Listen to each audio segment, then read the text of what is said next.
Entonces, acá estamos en la recepción del nuevo Hotel Ritz de Madrid. La historia es que el hotel fue cerrado en el 15, entre el 15 y el 16 empezaron a subastar todas las joyas del hotel, pero decidieron unos orientales volverlo a poner en funcionamiento. Entonces hace parte de una cadena de hoteles orientales.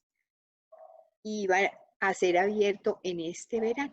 Por obvias razones, pues nos están esperando a nosotros ahorita. Vamos a dejar entonces nuestro equipaje, que ya sabemos, solamente un par de mudas son las que nos acompañan. Y nos vamos a encontrar aquí en el hall del hotel para un brunch. Les recomiendo que lo hagan muy en forma. Jamones ibéricos, panes, quesos, vinos, sangrías. Nos vamos a preparar muy bien. A la derecha tenemos uno de los tapices originales de la época. Hoy vamos a hablar muchísimo de los tapices, entonces es bueno que observen que aquí en el restaurante del Ritz queda uno de los tapices de la época de la fábrica de los tapices, tan famosa como la de las porcelanas. Entonces, si ven, terrines, mermeladas, mantequilla, panes. Espero que hayan almorzado muy bien. Acá tenemos los famosos jamones ibéricos y toda la charcutería española. Espárragos, vinos. El restaurante casualmente se llama Goya. Y este va a ser nuestro recorrido. Vamos del Hotel Mandarín Ritz al Museo Nacional del Prado. La caminata no lleva más de 5 minutos, realmente está casi al lado. Lo primero que vamos a ver al salir del hotel es la famosa fuente de Neptuno, nuestro dios de las profundidades del mar. Y vamos a coger camino por el Paseo del Prado. Aquí ya vemos una de las joyas universales, donde se conservan muchísimas obras, una de las colecciones más completas. Nos vamos acercando. Ya les he entregado sus boletos de ingreso. Vamos a tener un ingreso preferencial, no vamos a hacer las filas.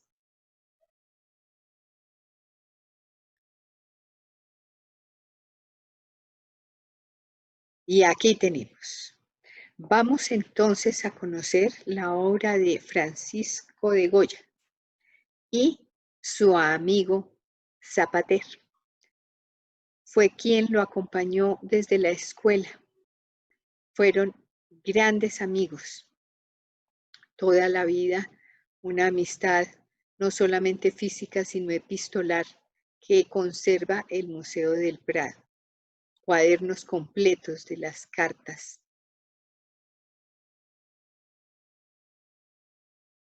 Goya era un hombre de clase media, diríamos nosotros.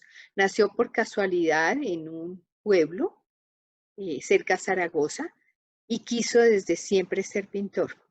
Para el padre no fue tan fácil aceptar la idea, pero finalmente lo hizo. Y entonces trató de ingresar a la Escuela de Bellas Artes. No le fue bien, pero siguió intentándolo, entonces entró a otra academia. Y ahí conoció a otro de sus amigos que sería Ramón. Ramón tenía una hermana y ella fue la esposa de Goya.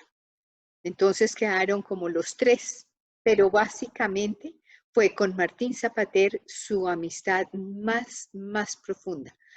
Zapater lo llevó a ser un hombre millonario porque era un gran comerciante Entonces el uno tenía una cabeza muy artística, el otro la tenía más financiera. Y Goya se dejó llevar por completo por los consejos de Zapater. Zapater le manejaba los ingresos y la fortuna que luego amasó porque fue un hombre muy ambicioso. Francisco de Goya quiso hacer dinero y lo hizo. Entonces esta es una pequeña muestra de las cartas entre Martín Zapater y Francisco de Goya y lucientes. Vamos a hacer entonces ingreso al Museo del Prado. Acá tenemos la sala de Velázquez. Al fondo alcanzamos a ver las meninas. Fue Goya un admirador profundo de Diego Velázquez. Lo quiso imitar en muchísimas cosas y sobrepasar. Entonces, pues, teniendo tan buen maestro, iba permanentemente al museo a copiarlo. Y no habiendo ganado un concurso de pintura, decidió irse por su cuenta y riesgo para Italia a conocer y a pintar de los grandes maestros italianos. Seguimos curioseando el Museo del Prado,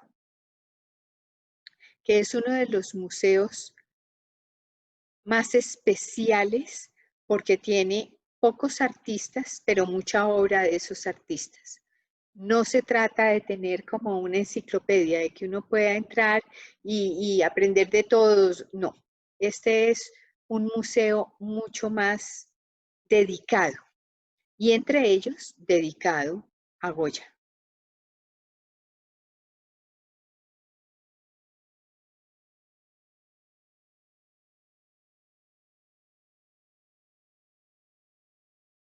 El recorrido a un museo debe ser como un paseo general, pero debo llevar en mente qué es lo que quiero ver. No se trata de ver infinidad de cosas y salir sin haber visto nada. Es mejor hacer un recorrido como por un jardín, que uno hace un recorrido por el jardín y después decide dónde sentarse a reposar. En el museo es lo mismo. Yo debo entrar, pasear las salas y si ya tengo algo en mente, lo busco. O de lo contrario, de lo que vi, me detengo en alguna de esas cosas que me llamó la atención y me siento a disfrutarlo. Esto ya tiene más cara como de Goya. Y aquí vamos a hacer entonces un pequeño recorrido por la obra de Francisco de Goya, tratando de entenderlo en sus emociones. No está cronológicamente dispuesta, de tal manera que al final les explicaré el orden sí cronológico de las etapas. Entonces empieza con los temas religiosos. Acuérdense que venía de Italia, de conocer a los maestros italianos tan dedicados a la pintura religiosa. Entonces esta es Santa Bárbara.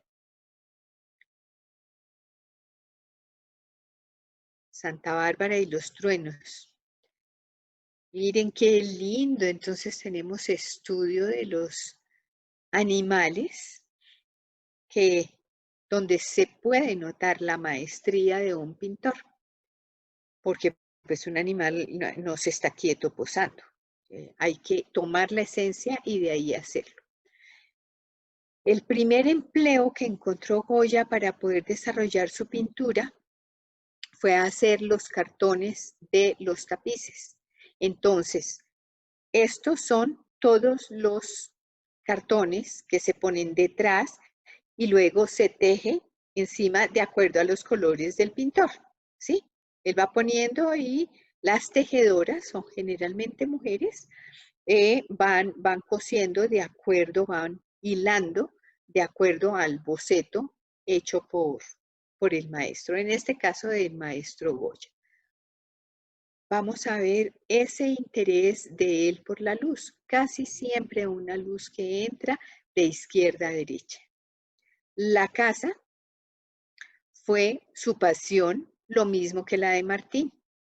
Entonces salían con muchísima frecuencia a cazar y las escenas de caza fueron muchas.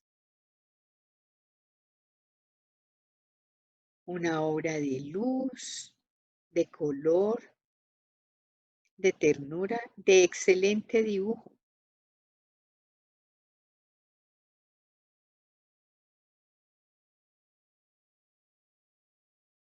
Y del diario vivir del pueblo español. Entonces, la pesca, las reuniones dominicales, salir al campo,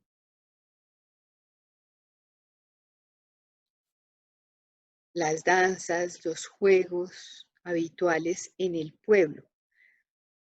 Era una forma que tenían como de tratar de igualar la sociedad, porque eran los ricos los que encargaban los tapices, pero entonces las escenas eran típicamente del pueblo. Unos niños inflando una vejiga antes de que hubiera bombas de plástico.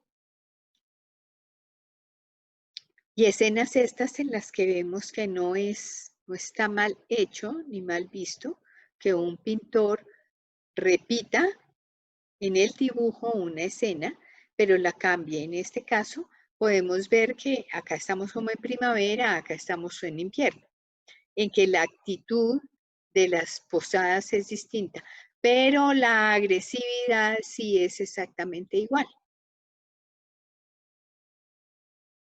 Es conocido de todos la beligerancia de los españoles.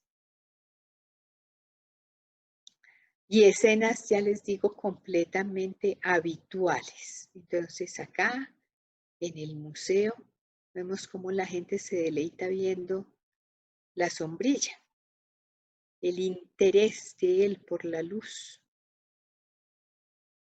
Acá tenemos la obra, muy iluminada, una luz que viene de izquierda a derecha, una leve sensación de viento detrás. Y seguimos con una temática muy costumbrista de lo que hacían los españoles del común.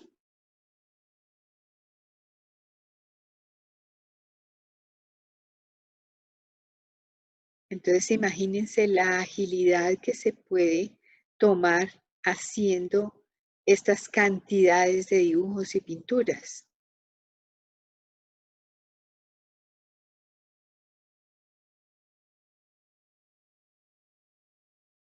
Así se fue haciendo fama en Madrid, como el gran dibujante de la fábrica de tapices, el gran pintor.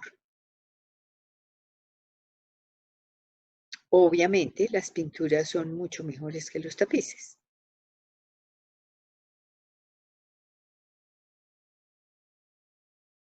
Escenas muy iluminadas con una luz muy directa, casi de teatro, casi teatral.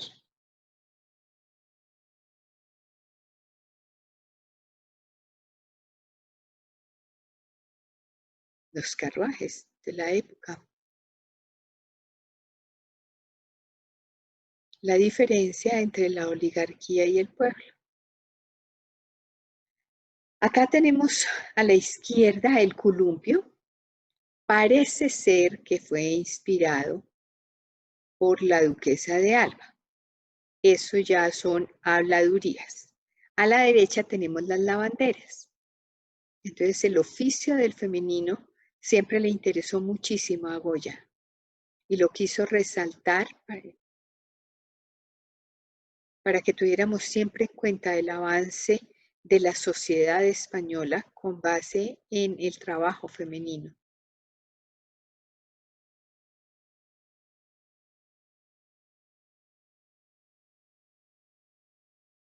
Gustándole la caza y las armas, jamás aceptó la guerra. Los horrores de la guerra lo marcaron muchísimo. Acá entramos a otro salón de todos los cartones, de los tapices de Goya. Tenemos entonces a la derecha la vendimia, también la conocemos como el otoño. Acá tenemos el cuadro, el paisaje del fondo, la luminosidad, la gente recogiendo las uvas. Y en primer plano, pues, ya la maja y el pretendiente, más el niño que quiere coger las uvas.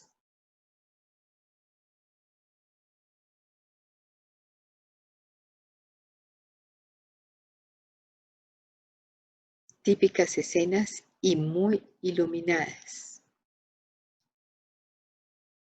con una luz muy pensada. Acá estamos en otra de las salas del museo y tenemos al fondo la gallina ciega, el famoso juego de la gallina ciega. Cómo se divertían.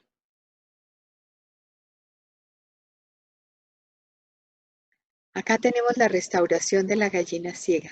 Restaurar una obra de arte es algo parecido a una alta cirugía de un cuidado, es milimétrico. Es descubrir la pincelada, es descubrir el tipo de disolvente, el óleo del que está hecho, el pincel, y tratar de no irrespetar en nada la obra, solamente restaurarla. Acá tenemos una parte que para mí es muy interesante, que es una parte religiosa de la obra de Goya. Un Cristo crucificado, dicen algunos que inspirado en el de Rubens. A mí me parece muy humano. Una Sagrada Familia, Tobías, la Inmaculada, y hay muchísimas otras más, donde queda claro que no era un ateo. A la izquierda tenemos el retrato de Carlos IV, y en ese momento ya era el pintor de la corte. Y todo español quería hacerse retratar por Goya. Eso sí, él tenía unas tarifas bastante costosas que iban aumentando de acuerdo a unos estándares que él mismo se inventó. Entonces, si llevaba manos o no llevaba manos, eso tenía un precio. Si llevaba joyas o de acuerdo a la calidad de la tela del traje que vistieran para el retrato. Casi todos son a tamaño natural. Entonces, a la izquierda tenemos a Carlos IV y a la derecha a la reina María Luisa, muy poco querida y muy poco agraciada, como el mismo Goya le escribiría a su amigo Zapatero. Pero ella con un afán y un protagonismo. Acá entonces estamos en la sala donde están las majas, tanto la vestida como la desnuda. Muchísimo se ha hablado acerca de quién es la dama en cuestión. Todo indica que es la amante de Godoy, un prestigioso hombre de la época, y que ella era Pepita Tudó. Pepita Tudó era una jovencita malagueña y era la amante de Godoy. El cuadro estuvo escondido, sin embargo, la Santa Inquisición la encontró y por esto fue llamado Goya a juicio. En el juicio, muy inteligente, se salió diciendo ante la pregunta de quién era la modelo, entonces él dijo que era la amante de un fraile. Y en ese momento, como es de suponerse, Entonces se acabó el interrogatorio y la maja siguió escondida. Está prácticamente desmentida la posibilidad de que sea la duquesa de Alba, por la fecha en la que se firma la obra, porque para esa fecha la duquesa de Alba tendría más de 40 años y una mujer de esta época del siglo XVIII, bueno, ya estábamos en el siglo XIX, comienzos del siglo XIX, a los 40 años era prácticamente una anciana. Se habían perdido los dientes, por lo general perdían la dentadura, entonces no podía estar así de lozana como se muestra en los retratos de las majas. Acá tenemos entonces a la maja desnuda. Vale la pena mirar la delicadeza de las fundas, de la tela de las fundas y de la sábana.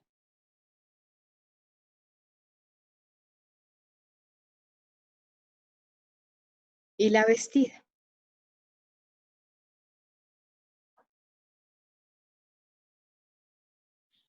Bueno, vamos a seguir entonces nuestro recorrido por el museo y al fondo tenemos el retrato de la familia real. Aquí entonces a la izquierda tenemos el retrato de María Luisa con su caballo, pero al fondo tenemos el cuadro que vamos a analizar, la familia de Carlos IV de España. Aquí tenemos a María Luisa montada en su caballo. Ella siempre le recalcaba a Goya que lo más importante era el caballo.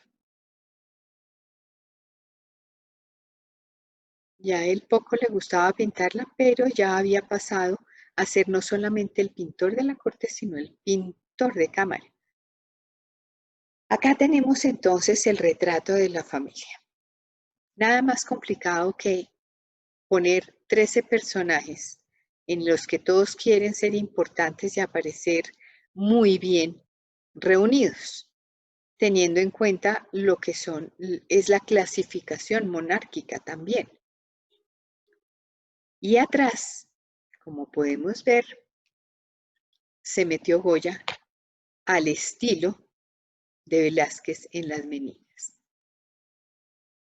Tenemos entonces que lo que hizo en este enorme lienzo fue trazar una diagonal, la perpendicular del lado contrario, para encontrar ahí la divina proporción, y ahí pone al menor, vestido de rojo, de tal manera que pueda partir muy bien la obra. Son dos cuadros completamente diferentes, digamos, que los une el niño. A su vez, aprovecha el borde del cuadro del fondo para hacer la división, que nos quede bien marcado en la información visual que recibimos. La parte horizontal, entonces cuando tenemos ya la parte vertical, por el otro lado trazamos la otra vertical y donde hacen intersección la vertical y la nueva diagonal, por ahí viene la horizontalidad, que nos da entonces al niño en todo el centro, un óvalo en el centro. Acá tenemos los personajes que nos miran fijamente. Y hay otros que miran para otros lados. Entonces eso ya genera un movimiento y causa curiosidad la que está al lado del príncipe Felipe. Como hasta ese momento ninguna quería casarse con Felipe, entonces pues se pone a una mujer que mira para otro lado y no sabremos quién era. Vamos a fijarnos entonces en el centro de las miradas de los personajes para encontrar el movimiento que quiso darle Goya al cuadro. Entonces, si ven eso, continuo movimiento para que no quede algo muerto, ¿no? Donde termine ese movimiento, tiene la mirada dirigida al sitio donde viene la luz. Y la luz es una luz que viene de afuera, de izquierda a derecha, como en casi todas las obras, y es la que por la incidencia de las sombras podemos ver dónde se dirige. Y en el piso encontramos el mismo movimiento con la dirección de los pies. Todo esto enmarcado dentro de un óvalo donde el eje vertical viene dado por el centro de la cara de la reina María Luisa y el eje horizontal por la cara del menor. Vamos entonces a salir un ratito del museo, vamos a comer, como dicen los españoles, y a disipar un poquito tanta información visual antes de regresar nuevamente al museo. Entonces aquí tenemos el Café Murillo, un café que queda muy cerca del Museo del Prado y vamos a comer de las cosas típicas españolas. Como siempre acompañado de unas cervezas que en este caso son las cañas de ellos, servidas del tonel no envasadas, diríamos, no envasadas es la... Acá tenemos otras, ya hemos llegado otra vez al museo y tenemos dos otras de las grandísimas obras de Goya. Para esta época, Goya ya había sufrido una enfermedad que no han sabido dictaminar hasta la fecha. Estuvo muy enfermo y se fue para Cádiz. Allá los gaditanos, que es el gentilicio de los nacidos en Cádiz, lo cuidaron y lo único que no recuperó nunca fue la audición. Quedó completamente sordo a los 45 años. A la izquierda tenemos el 2 de mayo y a la derecha el fusilamiento del 3 de mayo, al día siguiente. Una obra que narra todo el horror de las divisiones, de creer que hay unos buenos y otros malos, unos que merecen y otros que no, unos que tienen razón y otros que están equivocados. Esa es la injusticia de la guerra.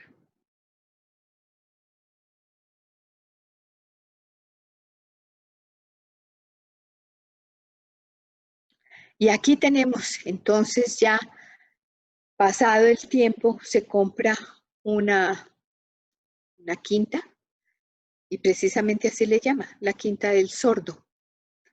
Y en esta casa se dedica a pintar en las paredes lo que realmente quiere pintar, no lo que le piden, no los retratos con los que hace tan buen negocio y que su amigo Zapater le ayuda a multiplicar para hacer una gran fortuna, sino que es su casa y pinta lo que quiere. Su mujer tuvo, dicen, 20 embarazos. De los 20 embarazos tuvo 7 partos, pero de los 7 partos solamente sobrevivió un hijo. Y ese hijo en este momento era quien le criticaba hacer estas obras en cambio de estar haciendo las obras que también se vendían. Pero él supo mantenerse y esta es, las pinturas negras son conocidas así, la etapa en la que Goya decide pintar lo que siente y lo que piensa. Sin embargo, va a la corte y ella le sigue haciendo los retratos que quieren que les hagan. Luego, con muchísimo cuidado y un trabajo profesional, se trasladaron las pinturas al lienzo y hoy están colgadas en el Museo del Prado. Acá tenemos la sala donde están las pinturas negras, algunas de las pinturas negras de Goya. como vemos, ya no hay una luz teatral, ya está la realidad, ya no hay teatro, ya no hay color, ya están las cosas en blanco y negro. La tradición de los aquelarres, las reuniones de brujas, que siguen siendo populares en España y que nos han heredado muchísimo a nosotros porque fuimos poblados por los andaluces.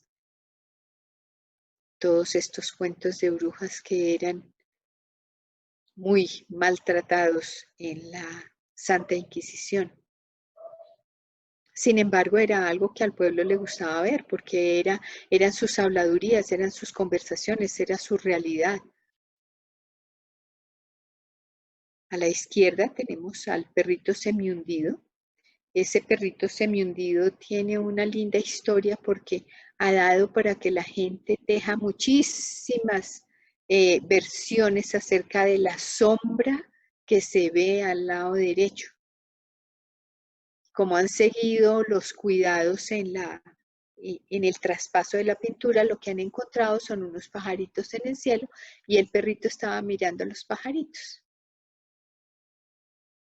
Pero vaya uno a saber si tantas conjeturas acerca de la sombra y que el perro veía sean ciertas. A la derecha tenemos todas las cosas que Goya quiso pintar y no es tan extraño porque hace parte de la mitología griega. Entonces Saturno comiéndose a sus hijos, sino que nadie lo había pintado con este realismo, tal vez. Y vamos a salir de la sala de las pinturas negras. La muerte, cosa que también quiso pintar Goya. El hambre, la miseria, el dolor que todavía se sigue viendo en las calles de Madrid. La pobreza de la España que se quiere vender como una monarquía es real. Es más real de pronto que todas las escenas folclóricas que nos mostraba. Esta es una bellísima comparación del Goya joven y del Goya maduro. El Goya joven al que le encargaban hacer una tarde de reunión donde todos están muy compuestos, muy limpios, muy iluminados, muy peinados. El paisaje del fondo es nítido, claro, perfecto. Todo lo que vamos viendo está muy bien dispuesto. No hay un solo papel sobre el piso, no hay una colilla puesta. Todo está perfecto. Nada más lejos de la realidad. Nunca encontraremos un paisaje así. Y esta es la misma evocación al mismo sitio, pasado el tiempo y hablando de la miseria humana, del dolor, del hambre, del frío, del miedo. Y es pensado en el momento en el que esto le encargaron.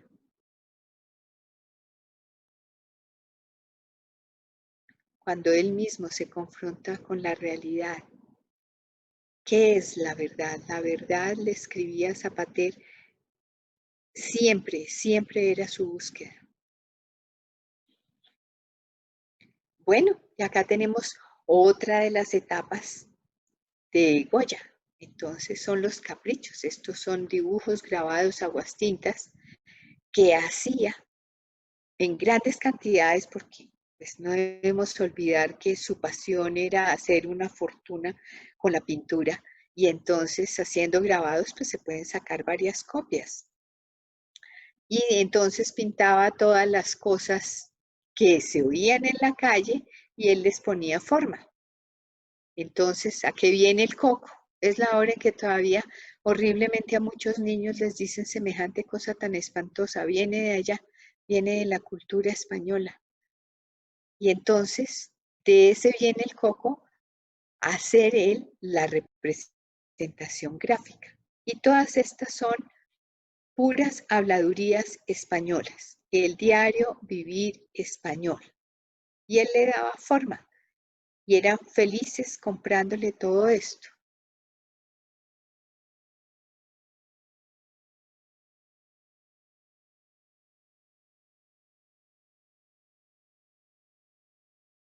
Los títulos son muy llamativos. Miren el de la derecha. Tal para cual y parece que fuera la conversación de las dos ancianas que están al fondo, criticando a la pareja que está adelante.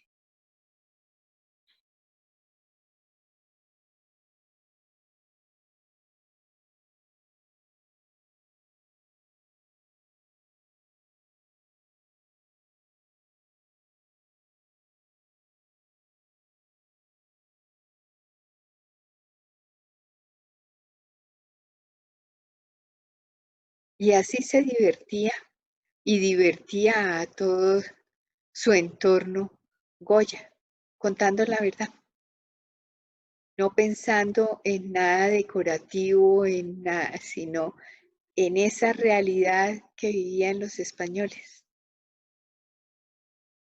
La Casa de los Dientes, esta es una de esas cosas históricas que dejan los artistas, tanto los que escriben como los que pintan. Entonces, como no había cajas de dientes y perdían la dentadura con muchísima frecuencia, entonces acá está esta escena en la que ella le quita los dientes a un ahorcado para pues seguramente tratar de implantárselos ella o a alguien conocido, para que vean cuánto hemos avanzado en cuanto a la higiene y todos los arreglos locativos, diríamos.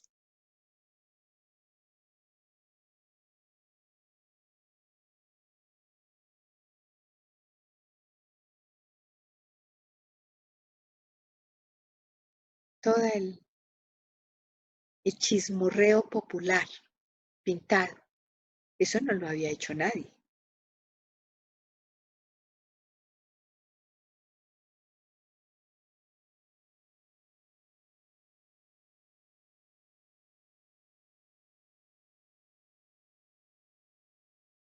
Las brujas, la Santa Inquisición, todos los horrores de aquella entonces, de la diferenciación social, del desprecio, de la locura. Y acá tenemos otra parte interesante de la vida de Goya, la famosísima Duquesa de Alba. Este es un dibujo, un retrato de la Duquesa de Alba, más bien una tinta, porque la Duquesa de Alba era una mujer tan liberal que para principios del siglo XIX, perteneciendo a la monarquía española, ella decide adoptar una niña negra. Y eso la hizo muy reconocida, obviamente en la crítica, no en las alabanzas. Y aquí tenemos a la Duquesa de Alba con una de las nanas que era toda una beata religiosa. Entonces, así la pintó Goya, que se enamoró de ella tan pronto la vio. Decía, le escribía a su amigo Zapater que era una mujer que en cada pelo inspiraba deseo. Y miren ustedes la cantidad de pelo que tenía esta mujer. Acá tenemos entonces la pintura de la maja, sí, se llama la de la duquesa vestida de negro. Nunca salió Goya de este cuadro, lo acompañó hasta su muerte. En el piso, en la arena, dice siempre Goya. Acá.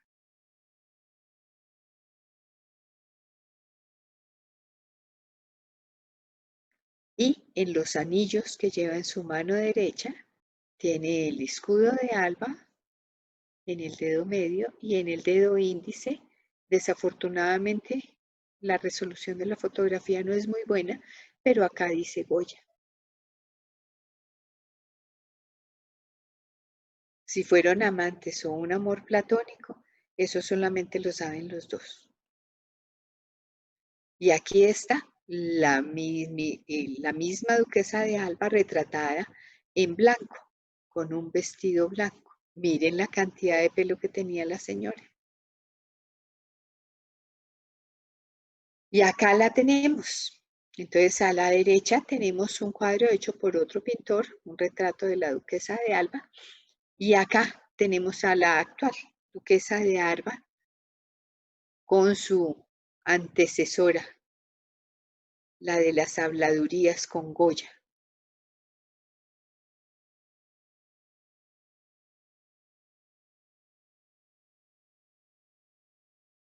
Y acá tenemos un retrato, a los 82 años murió Goya, este es cuando tenía 80 años, un retrato hecho por Antonio López.